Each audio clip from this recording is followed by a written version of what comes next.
আমরা এখনই শুরু করছি। আজকে আপনারা জানেন খুবই আমাদের একটা গভীর শোকের দিন। বেগম খালেদা জিয়া আজকে সকাল 6টায় ইন্তেকাল করেছেন। তো আজকে ক্যাবিনেটের একটি স্পেশাল সভা হয় এই বিষয়ে। সভাপতিত্ব করেন চিফ অ্যাডভাইজার মহোদয়। তো এই বিষয়ে আমাদের adviser law adviser professor Asif Nazrul বিস্তারিত বলবেন। আসসালামু আলাইকুম। আজকে বাংলাদেশের জন্য, বাংলাদেশের প্রতিটি মানুষের জন্য গভীর শোকের একটা দিন। আজকে বাংলাদেশের 3 বারের সাবেক প্রধানমন্ত্রী, গণতন্ত্র, সার্বভৌমত্ব এবং বাংলাদেশের মর্যাদা রক্ষায় অতন্দ্র প্রহরী আপসীর নেত্রী বেগম খালেদা জিয়া ভোর 6টার সময় শাহাদাত বরণ করেছেন। ইন্না লিল্লাহি ওয়া ইন্না ইলাইহি রাজিউন। গোটা জাতির মতো আজকে আমাদের সরকারে যারা আছেন আমরাও গভীরভাবে শোকাভিভূত। শোকের পরিবেশে আজকে বিশেষ আয়োজনে প্রধান উপদেষ্টার সভাপতিত্বে উপদেষ্টা পরিষদের একটা বিশেষ সভা অনুষ্ঠিত হয়েছে। সভার শুরুতে সাবেক প্রধানমন্ত্রী বেগম খালেদা জিয়ার মৃত্যুতে দাঁড়িয়ে 1 মিনিটের নীরবতা পালন করা হয় এবং তার আত্মার মাগফিরাত কামনা করে মোনাজাত করা হয়। মোনাজাত পরিচালনা করেন আমাদের ধর্মমন্ত্রী। সবাই বেগম জিয়ার মৃত্যুতে আগামীকাল থেকে 3 দিনের জন্য রাষ্ট্রীয় শোক প্রস্তাব গৃহীত হয়েছে এবং আগামীকাল সাধারণ ছুটির ঘোষণার সিদ্ধান্ত হয়েছে। সবাই বেগম জিয়ার মৃত্যুতে একটি শোক প্রস্তাব গৃহীত হয়। শোক প্রস্তাব পাঠ করেন আমাদের তথ্য ও পরিবেশ উপদেষ্টা। সবাই সিদ্ধান্ত হয় যে বাংলাদেশে যত দূতাবাস আছে পৃথিবীর বিভিন্ন প্রান্তে সেখানে শোক বই খোলা হবে। সভায় বিশেষ আমন্ত্রণে অংশ নেন বিএনপির মহাসচিব জনাব মির্জা ফখরুল ইসলাম আলমগীর।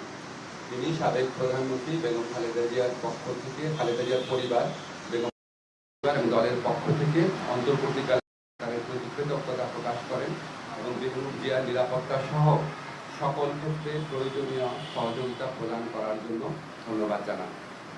মির্জা ফখরুল ইসলাম আলমগীর সাহেব আমাদের সভাকে অবহিত করেন যে আগামীকাল বুধবার বাদ জোহর জাতীয় সংসদের দক্ষিণ প্লাজা এবং এর সংলগ্ন মানিক মিয়া এভিনিউতে বেগম খালেদা জিয়ার জানাজা অনুষ্ঠিত হবে। জানাজার পর তাকে শহীদ রাষ্ট্রপতি, বীর মুক্তিযোদ্ধা রাষ্ট্রপতি জিয়াউর রহমানের পাশে দাফন করা হবে। ওনার দাফন করা হবে শহীদ রাষ্ট্রপতি জিয়াউর রহমানের পাশে। আজকে সবাই বেগম জিয়ার দাফন এবং জানাজা সম্পর্কিত বিষয়ে সরকার সব ধরনের সহযোগিতা প্রদান করবে বলে জানিয়েছেন মাননীয় প্রধান উপদেষ্টা। মাননীয় প্রধান উপদেষ্টা ডক্টর মোহাম্মদ ইউনূস সভায় বেগম জিয়ার বিষয়ে বিভিন্ন স্মৃতিচারণ করেন। একটা কথা বলতেই হচ্ছে যে উনি আমাদেরকে মনে করিয়ে দেন শেষ যখন দেখা হয়েছিল বেগম জিয়া ওনার সাথে একান্তে অনেকক্ষণ কথা বলেছিল। আপনারা জানেন সেনা সদরে যে অনুষ্ঠিত হয়েছে প্রোগ্রাম, সেখানে উনি অত্যন্ত উৎফুল্ল ছিলেন, সবার সাথে কথা বলেছেন এবং উনি সেগুলি স্মৃতিচারণ করেছেন মাননীয় প্রধান উপদেষ্টা। এবং উনি এটা বারবার বলেছেন যে আজকে এরকম এক জাতির এই বিশেষ মুহূর্তে আমাদের বেগম খালেদা জিয়ার উপস্থিতি অনেক প্রয়োজন ছিল। গোটা জাতি ওনার জন্য দোয়া করেছে, আল্লাহর ইচ্ছা উনি চলে গেছেন।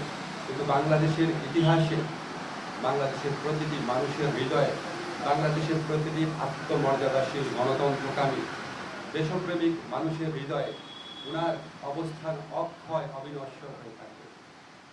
আমি ব্যক্তিগতভাবে মনে করি বাংলাদেশের ইতিহাসে এত শ্রদ্ধা, এত সম্মান, এত ভালোবাসা নিয়ে এরকম একজন নেতৃত্ব চলে যাওয়া এটা একটা বিশেষ মুহূর্ত এবং আমরা বাংলাদেশের প্রতিটা মানুষ এই শোকে একত্রিত হয়েছি।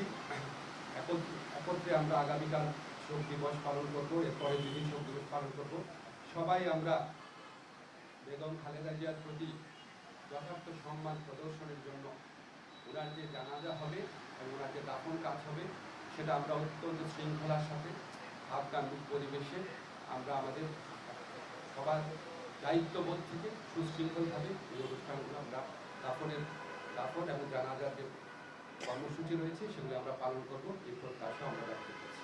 ধন্যবাদ। আমরা কয়টা কোশ্চেন নিব?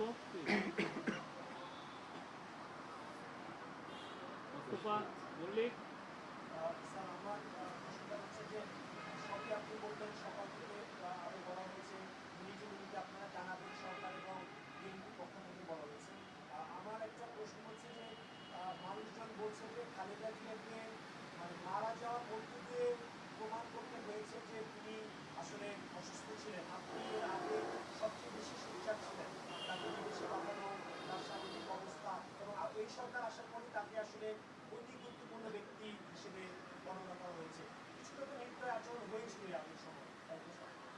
আপনি আগের সময় নির্দয়ের আচরণের কথা বললেন, ওনাকে একটা প্রহসনমূলক রায়ে ওনাকে জেলখানায় পাঠিয়ে অকথ্য নির্যাতন করা হয়েছে।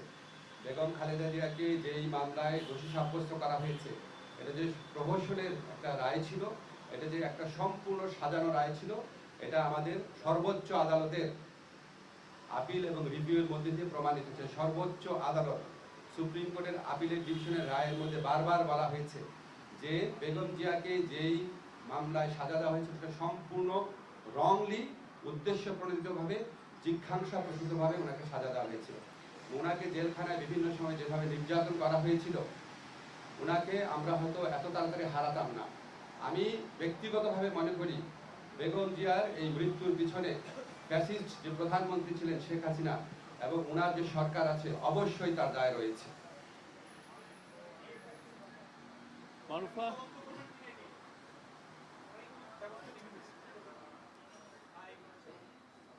তবে আপনাকে একটা জিনিস আমরা বলি, আমরা আমাদের সরকারের পক্ষ থেকে আপনারা সবাই লক্ষ্য করেছেন, আমাদের যা করার ছিল, আমাদের মাননীয় প্রধান উপদেষ্টা প্রফেসর ডক্টর মোহাম্মদ ইউনূস উনি ব্যক্তিগতভাবে সমস্ত সময় খোঁজ খবর রেখেছেন। যা দরকার ছিল, ওনার যদি আবার বিদেশে পাঠানোর মতো অবস্থা থাকতো, অবশ্যই আমাদের সরকারের পক্ষ থেকে সর্বাত্মক সহযোগিতা করা হতো। উনি ব্যক্তিগতভাবে এই জিনিসগুলোর খোঁজ খবর নিয়েছেন। আমাদের দুর্ভাগ্য, আমরা হয়তো বেগম খালেদা জিয়াকে বছর খানেক বা বছর দুয়েক আগে যদি আমরা হয়তো পেতাম, হয়তো আমাদের পক্ষে কিছু একটা করা সম্ভব ছিল। আল্লাহর ইচ্ছা উনি চলে গেছে। তবে আমাদের জন্য সবচেয়ে বড় আনন্দের ব্যাপার হচ্ছে উনিও সারা দেশের মানুষের সম্মান, শ্রদ্ধা এবং ভালোবাসা নিয়ে বিদায় নিয়েছেন। এই সুমি হোসেন,